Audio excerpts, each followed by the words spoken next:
Merci. Donc je vais nous présenter. Alors contrairement à ce que vous avez vu tout à l'heure, il y a eu beaucoup de martial.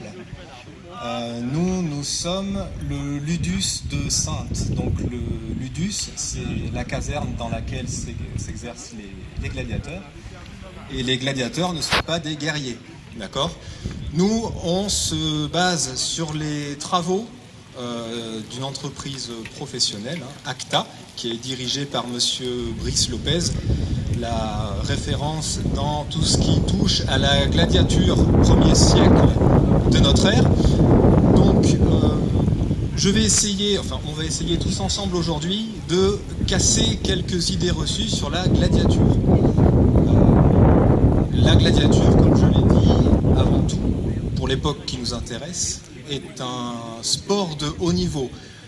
Nous-mêmes actuellement, nous ne sommes pas reconstituteurs, mais sportifs, entre guillemets, puisque nous pratiquons en amateur, au sein de la Fédération française de pentathlon moderne. D'accord ? Donc, ceci étant dit, on oublie tout de suite le film Gladiator, ok ? Ça, on enlève. Spartacus, la série poubelle jaune. Enfin non, on recycle rien, poubelle noire. Le gladiateur, comme je l'ai dit, souvent ça va être non pas un esclave duquel on va mettre un glaive entre les mains, et puis on va mettre des lions, on va mettre plusieurs soldats qui vont le trucider. La gladiature, ce n'est pas ça. La gladiature, c'est un sport qui est extrêmement codifié, qui est pratiqué la plupart du temps par des hommes libres. Donc on s'engage volontairement dans une carrière de gladiateur, d'accord ? Parce qu'on parle réellement de carrière. Aujourd'hui, on va vous montrer une opposition entre deux types de gladiateurs, puisque tous les gladiateurs ne vont pas combattre ensemble de façon aléatoire. Ici, nous allons avoir un gladiateur de type Thrace qui va affronter un gladiateur de type Myrmillon. Vous allez voir sur l'équipement qu'ils portent qu'ils portent tous un casque et des protections qui vont être plus ou moins couvrantes suivant la panoplie qu'ils ont endossée. Les gladiateurs ne combattent jamais entre gladiateurs d'une école adverse. Quand un combat de gladiateurs est proposé, ce sont toujours des paires de combattants d'une même école. Ce sont des gens qui se connaissent et qui se connaissent très bien. Ils vivent ensemble, ils s'entraînent ensemble. La famille des gladiateurs vivent ensemble. Donc c'est vraiment, il y a un esprit de corps qui est très fort. Et cet esprit de corps va permettre de proposer des combats de grande qualité. Vous ne ferez jamais de beaux spectacles avec des gens qui sont contraints. Cet aspect-là, qu'on a dans les films ou les séries actuelles, c'est un gros mélange qui a été fait sur tout le 19e siècle. D'accord ? Où on a confondu les condamnations à mort qui se faisaient à midi, d'accord, quand il y avait des jeux à Rome notamment, et les combats de gladiateurs qui se passaient l'après-midi. Donc tout a été mélangé, et on est ressorti cette image du gladiateur qui va venir dans l'arène pour trucider son copain. C'est entièrement faux. Les gladiateurs de base sont payés à l'avance. Avant même de combattre, ils sont payés. Ok ? De même que la condamnation à mort ne va intervenir que dans des cas très précis de combat qui sont dits sine missione, sans renvoi. Donc là, obligatoirement, un des gladiateurs va mourir à l'issue de la confrontation. La mort reste quand même très rare dans les combats de gladiateurs. Un gladiateur qui tue un autre gladiateur alors que le combat n'était pas sine missione, le gladiateur fautif est condamné à mort, tout de suite. Donc là, ils sont entrés sans attendre mes commandements, mais c'est pas grave. Donc on a toujours un petit coup de bâton qui va bien, car la personne que je suis aujourd'hui, c'est ce qu'on appelle le summa rudis, le premier bâton. C'est l'arbitre. Comme c'est un sport, il y a un arbitre. En général, il y en a un deuxième, Segunda Rudis, qui vient l'assister dans sa tâche. L'arbitre, lui, son rôle, ça va être de veiller au bon déroulement du combat. Par exemple, si une arme vient à casser, on peut interrompre le combat, apporter une arme de remplacement pour que le combat continue. On va veiller aussi à la sécurité des combattants.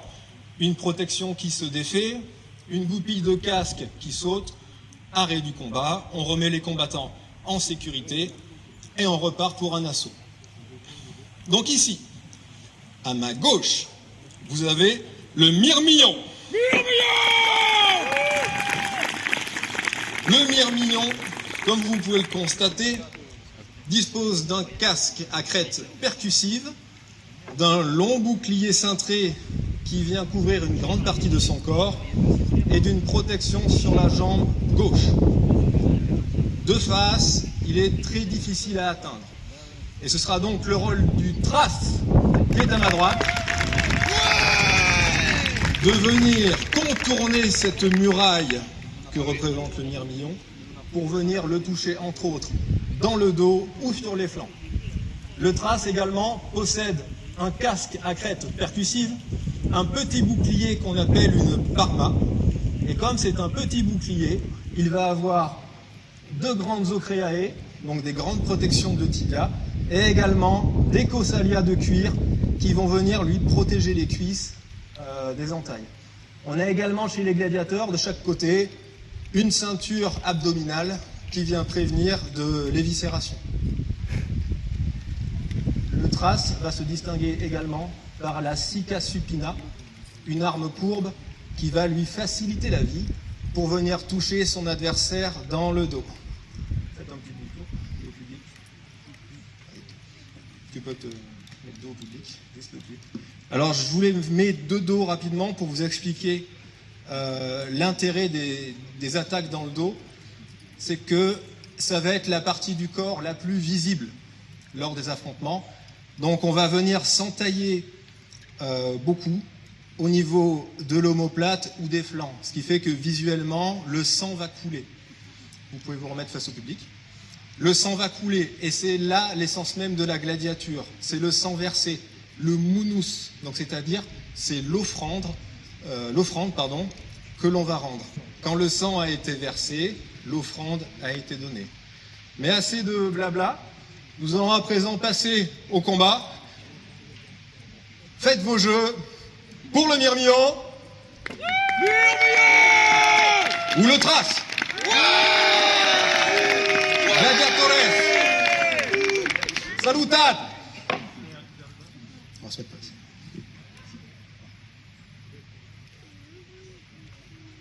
À custodiam.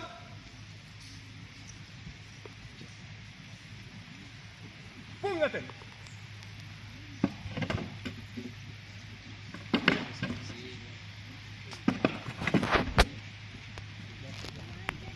On voit ici le trace qui travaille en contournement pour toucher le mirmillon dans le dos. Belle charge du mirmillon sur le trace.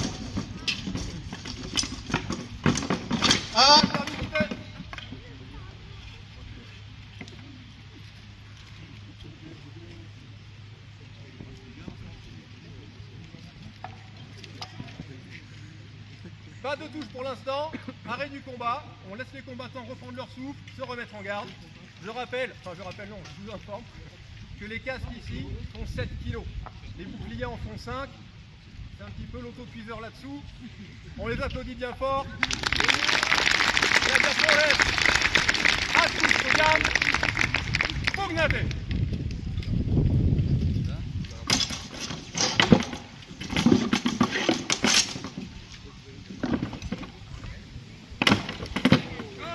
Et touche du trace dans le dos du mirmillon.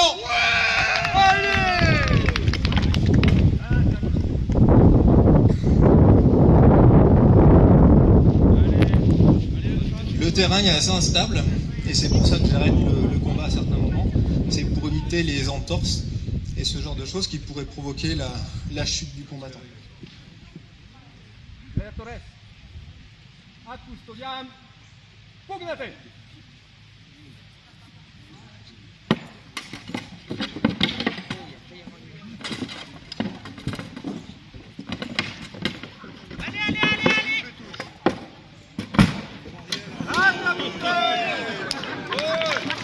On applaudit le Mirmillon.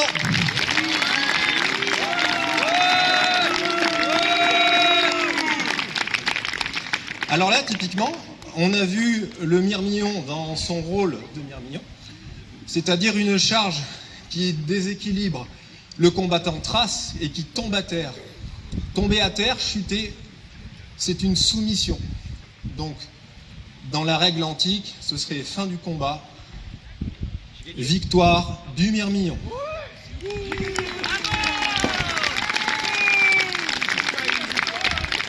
Mais on ne va pas s'arrêter là. L'éditeur a payé très cher pour un combat un peu plus long. Donc on va poursuivre un petit peu avec des encouragements, monsieur, dames, s'il vous plaît.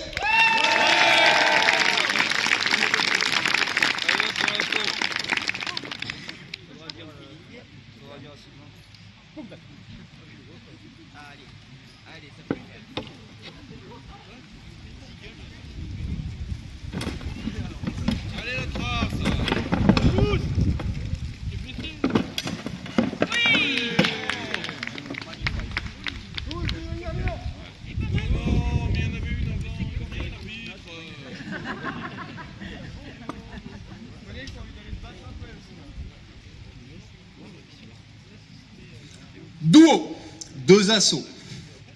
Donc là, on est sur une égalité entre le Mirmillon et le thrace, exclut la chute, évidemment.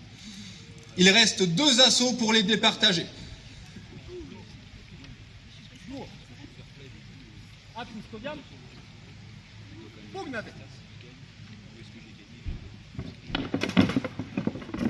Et touche du trace sur le flanc du Mirmillon.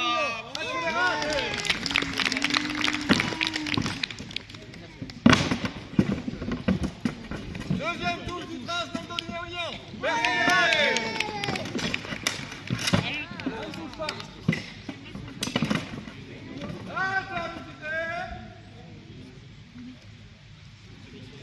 Une très belle séquence offensive du thrace qui inflige 2 touches à son partenaire. Et maintenant, c'est le moment de l'ultimum, l'ultime assaut entre nos 2 combattants. Il y a le trace à égalité là. Yes. Ah quoi, égalité. Le trace est de mène 2. Qui pour le thrace? Pour le Mirmillon? Il s'esterce sur le Mirmillon. Pari tenu. Pas encore. Un custodiam. Pour une affaire. Et ça touche le trace.